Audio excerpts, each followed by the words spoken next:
welcome to Loyalize, a podcast brought to you by D Squares about customer relationships and retention. I'm Yasmin. and I'm Bob, and on this podcast we invite world-leading experts to dive into the world of building strong loyalty.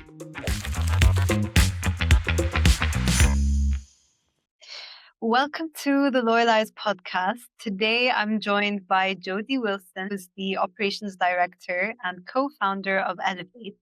She's a payments and incentive specialist and is CLMP. Welcome, Jodie. Thank you so much for being on the podcast. Thanks for having me. I'm really happy to be here today. So today we're breaking loyalty down like a business model, how value is created, exchanged, and then ultimately captured. I think this is an important topic because loyalty is rarely treated as what it is, which is an economic system with inputs and outputs and returns. Usually it's perceived as a cost center. So I'm really excited to break down this framework with you today. So let's start with the problem, why loyalty is from the revenue or profit line. So I wanted to ask you why you think loyalty is still misunderstood from the financial perspective. Marketing is often seen as a cost center. Loyalty is often just part of the marketing function as opposed to its own discipline. So I think that's probably one of the first things, because loyalty is more of a broader point a more specialized point within a broader function that needs to be understood. In a lot of instances, there's so much of a focus on acquisition, cost of acquisition and all those things. So it's about really earning that customer and getting them through the door. And it's a lot of the time you're looking at budgets. And so what people do is there's a tendency to discount. Well, that creates a disconnect as soon as you start then looking at the impact to all the other areas of the business. Sometimes operations can be impacted because they didn't know the campaign was going to go. Finance doesn't know because suddenly there's all these extra things that are coming through and all they're seeing is the costs. So when you're looking at the costs as being the primary thing, as opposed to understanding what is driving a customer towards making a decision to purchase, you're often going to find a disconnect. So that's why loyalty economics is great, because when you understand more of the commercial framework behind it, you know, what it costs in order to get anything out the door, you actually create more, you move from more of a customer experience, which is, you know, how the customer feels about the brand, that suddenly you're creating more of a loyalty experience, because then you can really understand and get the metrics and the constructs and things that actually matter. Right. And you've just mentioned loyalty experience or LX. And we've spoken before about your perspective on loyalty in general. And instead of looking at loyalty as an isolated program, I think LX is a great way to capture the end-to-end experience of loyalty. And I think reframing it as a holistic experience and almost an ecosystem that sits across the entire customer journey is very interesting and necessary. Could you talk to me a little bit about that? So loyalty really should be a commercial driver. It should be understanding what your customers want. Yes, that's important. And that's where the CX part comes in. You know, you're looking for what are the features and functions that the customer is after.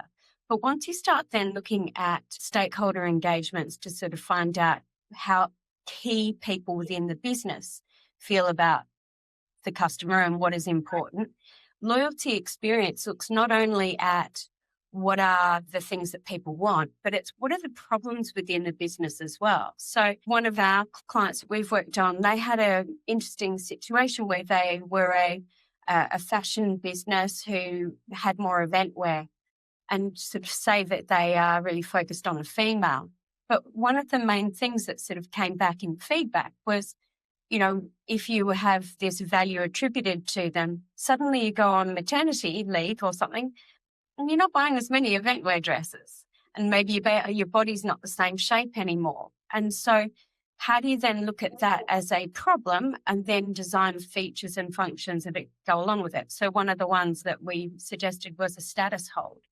So rather than you suddenly dipping in your brand value to the actual company, you know, suddenly you're put it on hold and you pick it back up when you're getting back to events. No impact to you.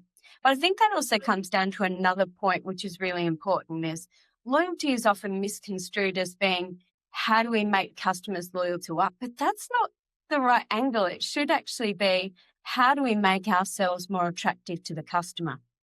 And if you've really looked at all those different costs, then you can make deeper discounts if you really want to follow a discount model, but you do it on the products where you have that contribution margin. You start looking at all the different impacts of how that product is, what product should be in there. Because if someone's just buying sale items all the time, they're nowhere near as valuable as someone who is spending incrementally. And if you can have someone who is generally spending on sale items and then move them through to shopping another time within a set period, but actually moving to a full price one, then obviously that member is more valuable and it works out better for the business and the member, and they feel happy. Right. I love what you said there. I think that captures a lot of what brands miss about loyalty. So you've mentioned time, extending that time period really helps the customer make different decisions at different times with the same value. And what you said about loyalty gets misconstrued, and how actually brands should work more on making themselves attractive to the customer. And that, I think, closes a big gap, and it helps reframe as well how businesses can operate when it comes to loyalty and just across. And the third thing that I think I found interesting was when you were talking about incremental profits or incremental spend that then translates to incremental profits. And I think those three together really define loyalty in today's day and age now, where customer expectations are just so rapidly growing. It's a way that brands can actually meet customers in the middle. So let's break this down. You've mentioned value. So if we think about loyalty as an economic system, how do we then define? It can be through a range of things, understanding. Some people sort of go, oh, points are free. Well, points are not free.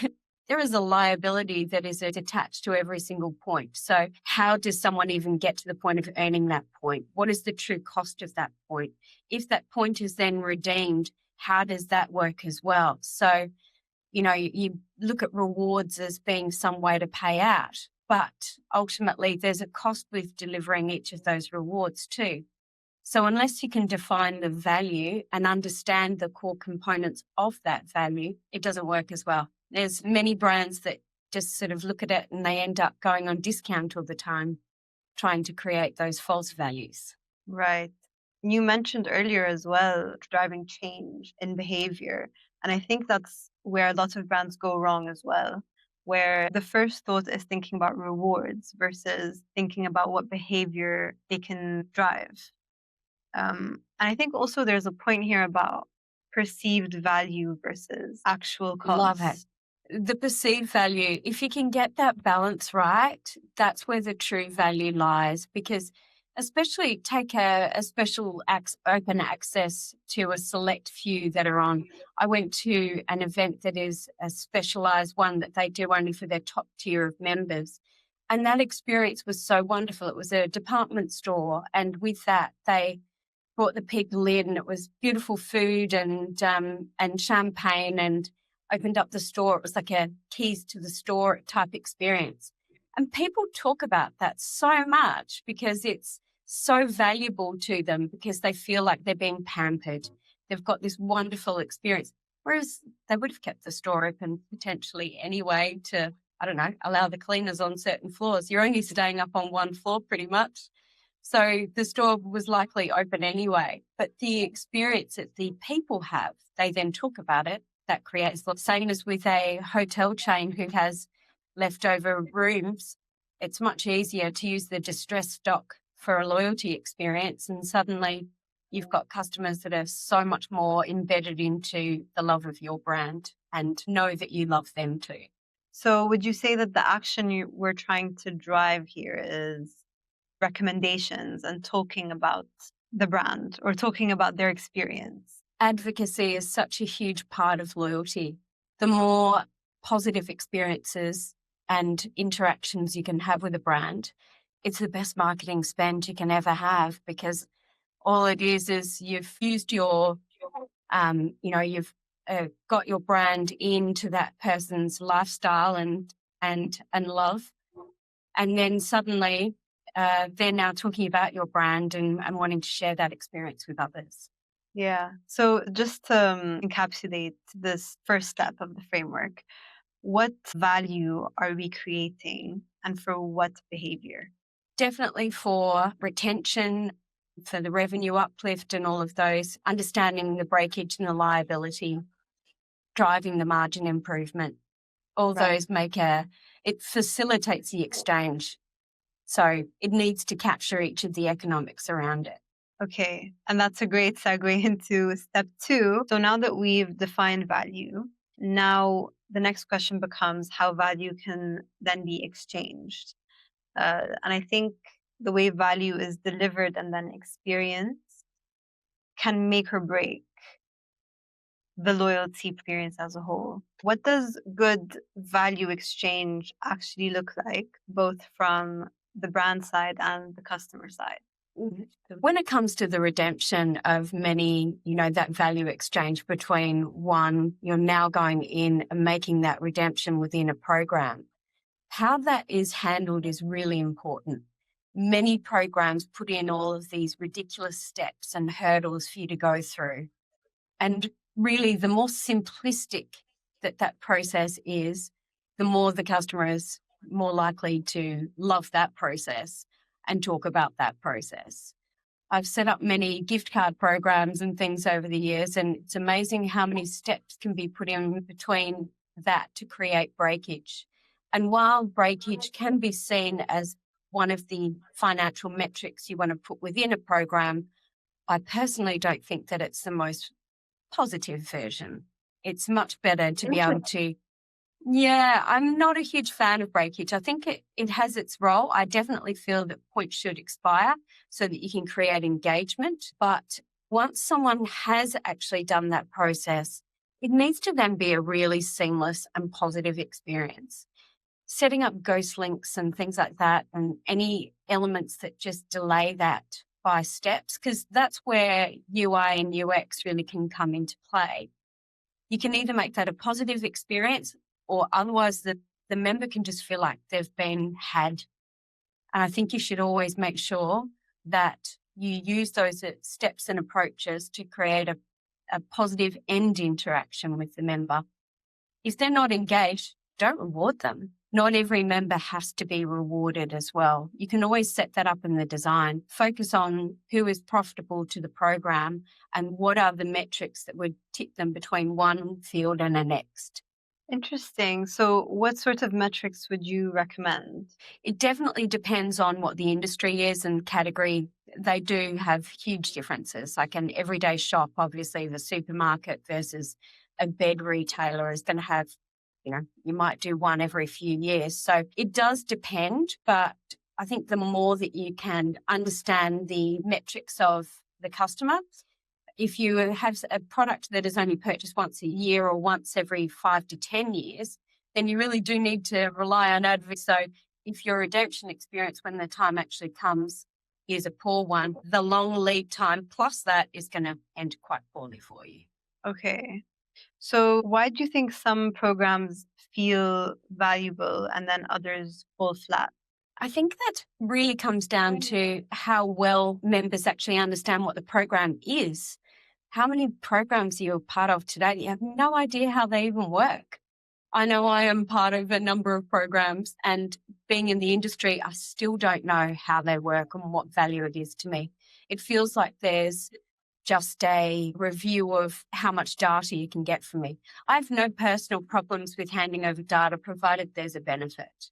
I don't necessarily want you to send me a birthday gift, but in the same breath, if you're going to ask me for my birthday, at least do something about it. So I feel every data point that a member provides you as part of that is a value exchange. There needs to be something there that they're getting for that data point. Right. I agree. There's like a give to get, isn't there? If I'm getting data, I need to be able to give you something in return for that. And I think it's really obvious when customers don't get anything or any benefits from the data they've given. It doesn't feel good. It feels like you're just giving and you're not getting anything back. And that's a state that we don't really like to be in. And so you've mentioned a few things there in this section, but I'd like to just summarize. So removing friction, you said making programs feel simplistic. The more simplistic it is, the more intuitive and the easier value exchange can happen. And we spoke about the right metrics, and that doesn't necessarily mean that every brand should use the same metrics. And you also mentioned the end interaction.